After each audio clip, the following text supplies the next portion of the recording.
దగ్గరికి వెళ్ళాలంటేనే కంపరం పుడుతుంది. ఇంత పెద్ద గుడ్లేసుకొని అది మన ఇంటి వైపే దెయ్యంలా చూస్తూ. నువ్వు నిద్ర లేపిన దెయ్యమే కదా డాడీ. Shut up. అసలు ఇదంతా నీ వల్లే కదా.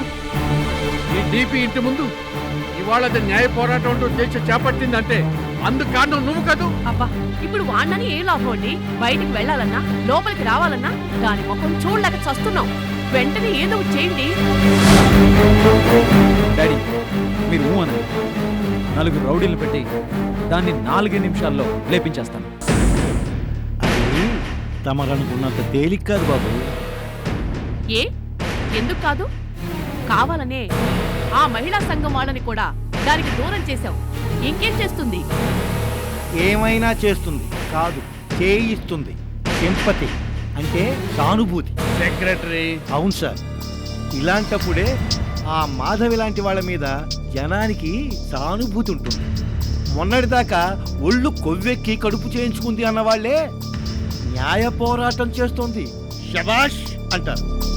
పత్రికలు వార్తా కథనాలు ప్రచురిస్తాయి. 24 గంటలు మోగే ఛానల్స్ లైవ్ టెలికాస్ట్ మొదలెడతాయి. మొదలు పెడితే ఎవడికి భయం?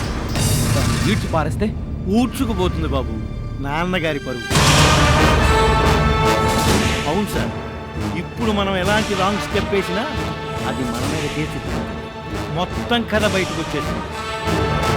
ఏ న్యూస్ ఛానల్ వాడికో కూపీ లాగాలనిపిస్తే సరాసరి మీ ముందుకు వచ్చి ఇదిగో ఇలా మైక్ పెట్టి చెప్పండి డీపీ గారు, ఆ మాధవి మీ ఇంటి ముందు న్యాయ పోరాటం చేస్తోంది కదా, మీ స్పందన ఏమిటి అని అడిగితే పీక్కోలేక లాక్కోలేక చావాలి సార్.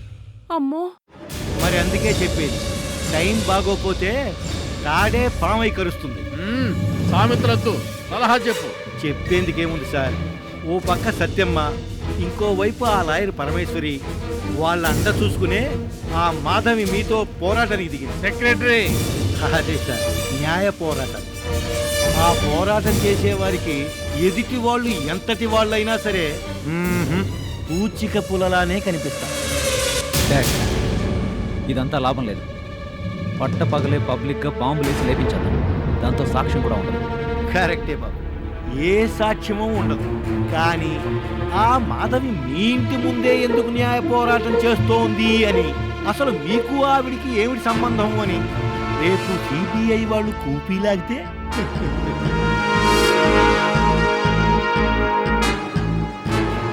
తీగలాగితే డొంకంత కదులుతుంది. మరి సాక్షులను చంపటం ఈజీనే, కానీ సాక్ష్యాల్ని మాయం చేయటమే అంత ఈజీ కాదు. ఆ మాధవి సంగతి సరేనండి. ఆ పరమేశ్వరికి ఏం మాయరోగం వచ్చింది? మనకి వ్యతిరేకంగా దానికి సపోర్ట్ చేస్తుందా? న్యాయ పోరాటం చేయమంటుందా? సెక్రటరీ సార్, ఆ లాయర్ గారు ఎక్కడ? అర్జెంట్గా వాడిని లైన్లో పెట్టు. అలాగే.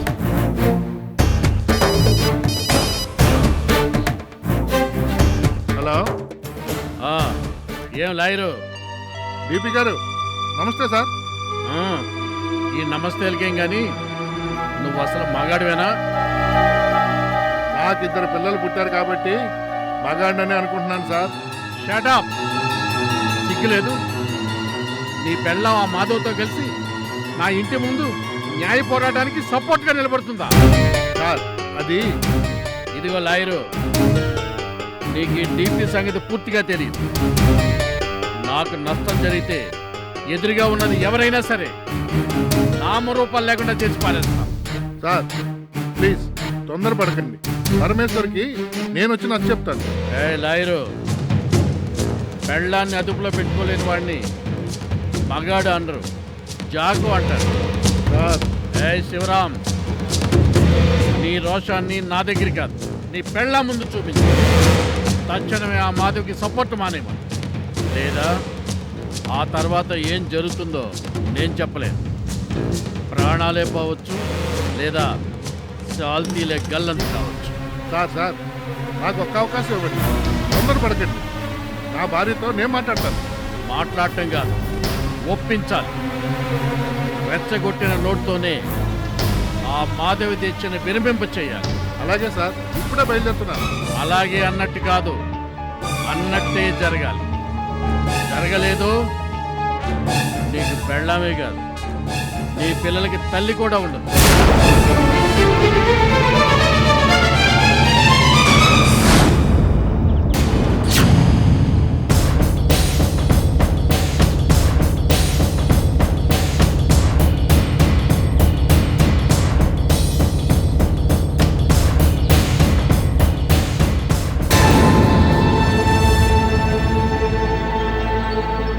పరమేశ్వరి, ఏమిటి ఏమిటి నువ్వు చేస్తున్న పని? ఏంటా ఇది పెన్ను ఇది ప్యాడు రాస్తున్నాను. పరమేశ్వరి, తెలివిగా మాట్లాడుతున్నాను అనుకోకు. అసలు నీకు ఇక్కడ ఏం పని? అదే ప్రశ్న నేను అడుగుతున్నాను, మీకు ఇక్కడేం పని? పరమేశ్వరి, వద్దు, విషయం చాలా దూరం పోతుంది. అవును, కోర్టు నుంచి నడి రోడ్డు మీదకి వచ్చింది. అర్థం లేకుండా మాట్లాడుకు. డిపి గారు ఇప్పుడే ఫోన్ చేశారు. నువ్వు ఈ మాధవికి సపోర్ట్ చేయడం మానకపోతే ఏం చేస్తానన్నారు బాబు?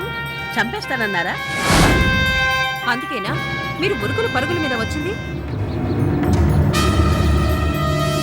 చూడండి బాబు, తప్పు ఎవరిదో ఉప్పు ఎవరిదో మీకు తెలుసు. మోసం చేసింది ఎవరో నష్టపోతుంది ఎవరో కూడా మీకు తెలుసు. అన్నీ తెలిసి కూడా ఆ, అన్నీ తెలుసు కాబట్టే చెప్తున్నాను. దుర్గా ప్రసాద్ గారి గురించే మీకు తెలియదు. ఆయన తలుచుకుంటే రాత్రికి రాత్రి మమ్మల్ని మర్డర్ చేయించగలడు. ఏ సాక్ష్యము లేకుండా ఇక్కడే గొయ్యి తీసి మమ్మల్ని భూస్థాపితం చెయ్యనుగలడు. ఇదేగా మీరు చెప్పాలనుకుంటుంది? పరమేశ్వరి, నా మాట విను. నేను ఎందుకు చెప్తున్నానో అర్థం చేసుకో. వాళ్ళ బలం ముందు మీ బలం చాలదు. వాళ్ళ శక్తి ముందు మీ శక్తి సరిపోదు. బాబు బక్కపలచగా ఇంటుండేవాడట. మోహన్ దాస్ కరమ్చంద్ గాంధీ అనే మహానుభావుడు మనకి స్వాతంత్రం తీసుకురాలేదా? బ్రిటిష్ సామ్రాజ్యాన్ని గడగడలాడించలేదా? కొల్లాయి కట్టిన ఆ బక్క మనిషి బలం ఎంత? సన్నగా తీగలా ఉండేదే ఆయన పెట్టుకునే కళ్ళజోడు. ఆ కళ్ళద్దాల చాటు నుండి చూస్తే ఆ కళ్ళకున్న శక్తి ఎంత? ఇంగ్లీష్ వాడి జెండాని కిందకి దింపేంత? మువ్వన్నెల పతాకాన్ని రెపరెపలాడుతూ ఎగిరేలా చేసేంత? పరమేశ్వరి, నీకెలా చెప్పాలో నాకు అర్థం కావట్లేదు. గాంధీ గారి కాలం నాటి పరిస్థితులు వేరు, ఇప్పటి పరిస్థితులు వేరు. ఒక చెంప మీద కొడితే మరో చెంప చూపించు అన్నాడు ఆ మహానుభావుడు. కానీ అదే మాట ఈ రోజు అంటే రెండో చెంపని చెల్లు అనిపిస్తారు. అని పిరికి మందు నూరిపోయడానికి వచ్చారా? కాదు, కొండని ఢీకొంటే చాలా బద్దలవుతుందని చెప్పడానికి వచ్చాను. అంటే అంటే ఏమీ లేదు. ముందు ఇంటికి పద. వచ్చి ఏం చేయాలి? అన్నీ మర్చిపోయి మిరపకాయ బజ్జీలు వండుకొని లొట్టలేస్తూ తినాలి. ఉల్లిపాయల్ని సన్నగా తురిమి బాగా కూర్చి ఆ బజ్జీల మీద కొత్తిమీర తరిగి నిమ్మకాయ రసాన్ని కూడా పిండి ఇవిగోండి తినండి అని మీ నోటికి అందించాలి. అంతేగా? అలాగే వెళ్దాం పదండి. కానీ మాధవన్ ఏం చేద్దాం? ఇలాగే నడి రోడ్డు మీద వదిలేద్దామా? మనకి ఓ కూతురుంది ప్రసూనాంబ. రేపు దానికి ఇదే గతి పడితే, అది ఇలాగే మౌన పోరాటానికి కూర్చుంటే, అప్పుడు కూడా మనకేం పట్టనట్టు వేడివేడిగా మసాలా దోశలు వేసుకొని తిందామా? పరమేశ్వరి, ఇలా వితండవాదం చేస్తే నేనేం చెప్పలేను. ఇది వితండవాదం కాదండి, సూటిగా గుండెల్లో గుచ్చుకునే వాదం. ఈ వాదంలో నిజముందని తెలిసినా మీ మగాళ్ళు ఒప్పుకోలేని సత్యం. పరమేశ్వరి, నడి రోడ్డు మీద వాదులాటొద్దు. నేను కందుకూరి వీరేశలింగాన్ని కాదు, రాజా రామ్మోహన్ రాయ్ని కాదు, మోహన్ దాస్ కరమ్చంద్ గాంధీని అంతకన్నా కాదు. వాదాలతో సమాజాన్ని మార్చడానికి, సత్యాగ్రహాలు చేసి దేశాన్ని ఉద్ధరించడానికి నేను ఓ మామూలు మనిషిని. నా భార్యగా నువ్వు కూడా అలాగే ఉండాలన్న ఆశ. నా పిల్లలకు నువ్వు తల్లిగా ఉంటే చాలు. మదర్ తెరిసాలాగా లోక కళ్యాణం చేయవలసిన అవసరం లేదు. మదర్ తెరిసా ఆ పేరును ఉచ్చరించే అర్హత కూడా లేదండి మనకి. నేను బాగుంటే చాలు, నా వాళ్ళు బాగుంటే చాలు అంటూ అందరూ చిన్ని నా బొజ్జకి శ్రీరామరక్ష అనుకుంటే, ఇదే గతి రేపు మనకి పట్టిన నాడు ఆదుకోవడానికి ఒక్కడు కూడా ముందుకు రాడండి. పరమేశ్వరి, ఇది కోర్టు కాదు ఆర్గ్యుమెంట్ చేయటానికి. నేను చెప్పేది కూడా అదే లాయర్ శివరాం గారు. నేను కోర్టులోనే కాదు, న్యాయం జరిగేదాకా మాధవ్కి లాయర్ని. అంటే నా మాట వినవా? లాయర్ బాబు, అన్నీ తెలిసి ఎందుకు మీకు ఈ పంతం? ఎందుకంటే అన్యాయంగా చచ్చిపోతారు కాబట్టి. ఓకే, నా చావు ఇక్కడే నడి రోడ్డు మీదే రాసి పెట్టుంటే మీరే కాదు ఎవరు కూడా తప్పించలేరుగా. నిన్ను నీకు ఇలా మాటలతో చెప్తే అర్థం కాదు. వద్దు మేడం, నా వల్ల మీరిద్దరు గొడవలు పడద్దు. మీరు వెళ్ళండి. చూడు మాధవి, చిన్నప్పుడు మనము పద్యం చదువుకున్నాం, గుర్తుందా?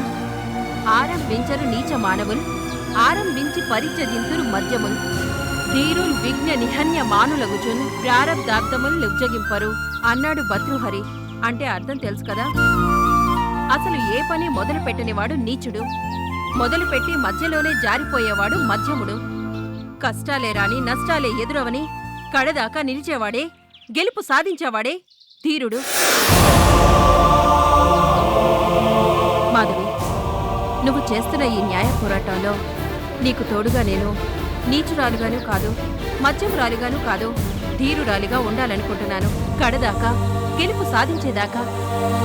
దయచేసి ఇంకెప్పుడు అలా అనకు.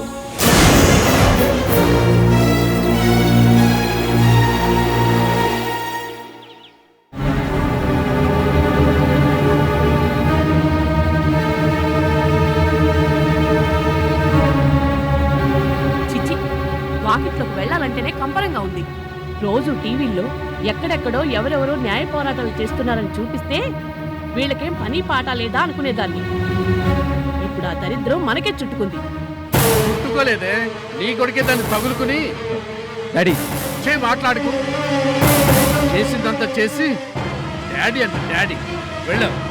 వెళ్ళి దానికి ఏం సమాధానం చెప్తావు చెప్పు. బాగుంది. వాడి మీద అరిస్తే వాడేం చేస్తాడు? ఇంత డబ్బు, హోదా, పలుకుబడి అన్నీ ఉన్న మీరే ఏం చేయలేకపోతుంటే? చేస్తానే, చెయ్యికి చేస్తానా? ఏం లాయరు వచ్చావా? రా కూర్చో. ఏమంటుందయ్యా నీ పెళ్ళాం? ఆ మాధవికి సపోర్ట్ విత్డ్రా చేసుకుంటుందా లేదా? సార్ అది అంటే నువ్వు చెప్పినా కూడా ఒప్పుకోలేదా? పెళ్ళానికి నచ్చ చెప్పుకోలేనడివి నువ్వేం మొగుడువయ్యా? డాడీ, నేను ముందు నుంచి చెప్తూనే ఉన్నాను ఇతను వేస్ట్ అని. దీపక్ బాబు, మోసం పొడుచుకొచ్చిందా? వాడంటే కాదు నేనంటాను. ఏం చేస్తావు?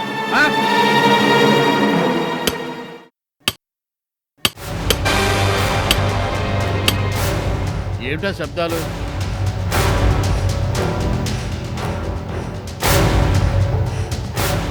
సార్ అయిపోయింది. అపోజిషన్ చాలా స్ట్రాంగ్ గా పాతుకుపోతుంది సార్. పద చూద్దాం.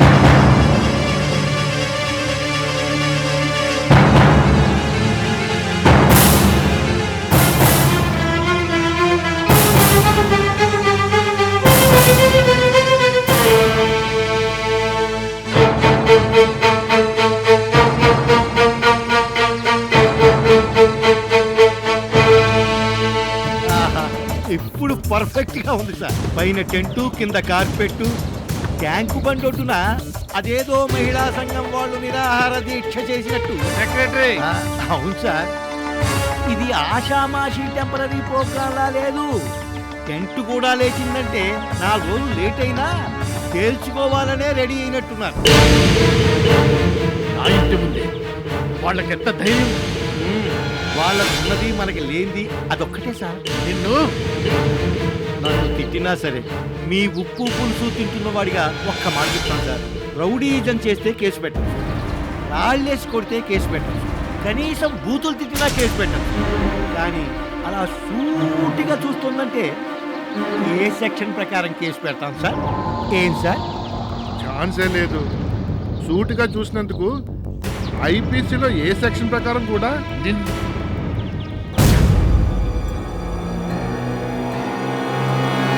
ఏమండి, మీరేం చేస్తారో నాకు తెలియదు. దాని ముఖం చూస్తేనే నాకు తేళ్లు జర్లు పాకుతున్నట్టుంది. తెల్లారేలోగా దాన్ని ఇక్కడి నుంచి ఏం చేయను? ఓ పక్క లాయర్ పరమేశ్వర్, మరో పక్క ఆటో రైడర్, మధ్యలో అది మింగేసేలా చూస్తుంది. అయ్యో, నా మీద అరుస్తారే? ఈ సంగతి వియ్యంకుడికి తెలిస్తే ఎంత చండాలంగా ఉంటుంది. చండాలంగా ఉండక నీ కొడుకు చేసింది మామూలు పనే? డాడ్, మాటి మాటికి నన్ను అన్నారంటే ఏం చేస్తావురా? ఏం చేస్తావు? సూసైడ్ చేసుకుని చస్తా.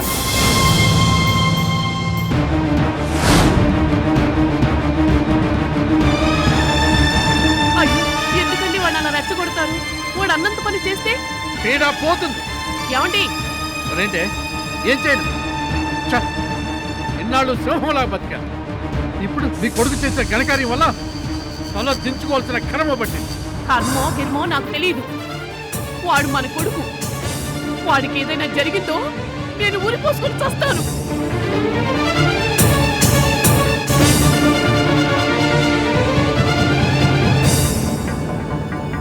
ఏమిటయ్యా ఇది? ఏం చెయ్యాలి ఇప్పుడు? సార్ చెప్పు. ఈ విషయం నలుగురికి తెలిసి అల్లరవక ముందే గప్చిప్గా శుభలేఖలు పంచడం మొదలుపెట్టండి.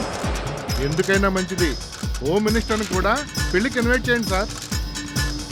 వాళ్ళు అట్నుంచి నరుక్కొస్తే మనం ఇట్నుంచి నరుక్కొద్దాం సార్.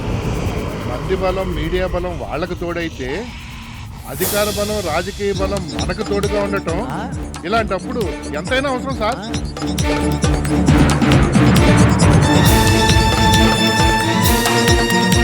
అధికార బలం రాజకీయ బలం.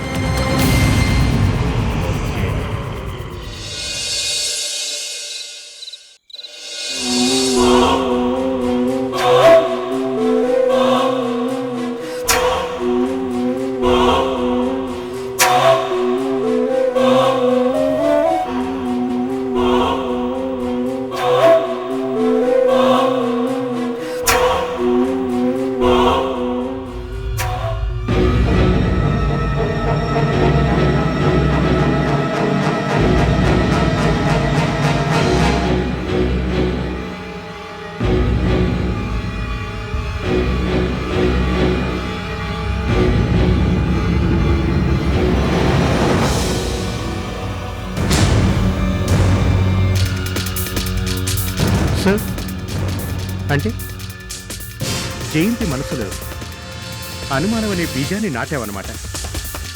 నేను ఇంకెవరితోనో తిరుగుతున్నానని నీ అద్భుతమైన నటంతో జయంతి నమ్మించావన్నమాట. Good, very good.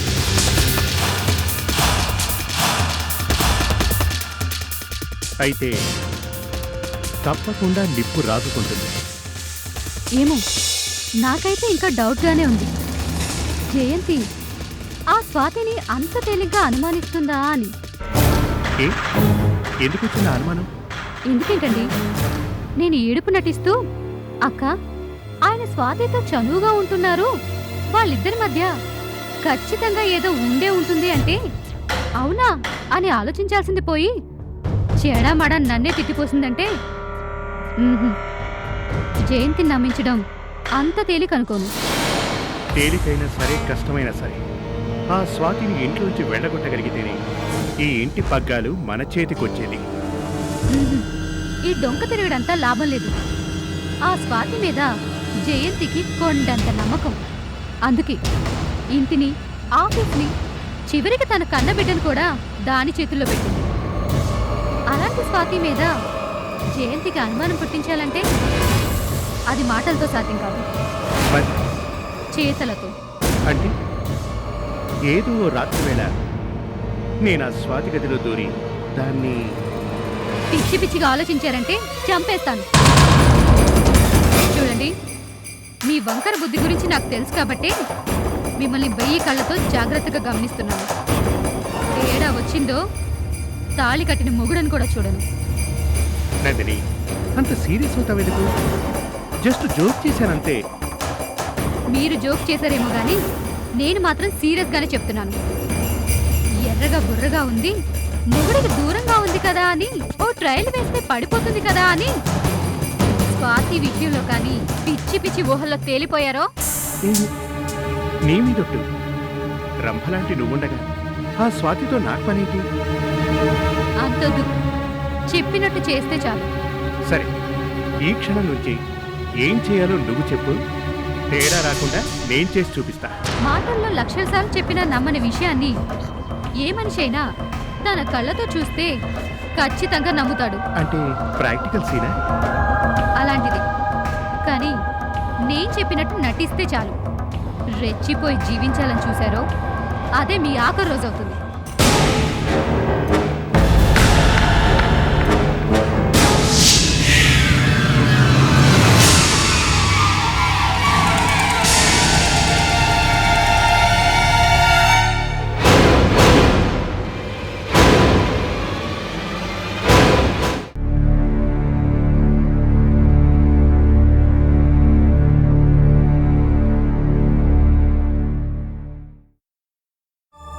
నందిని, ఏమైంది?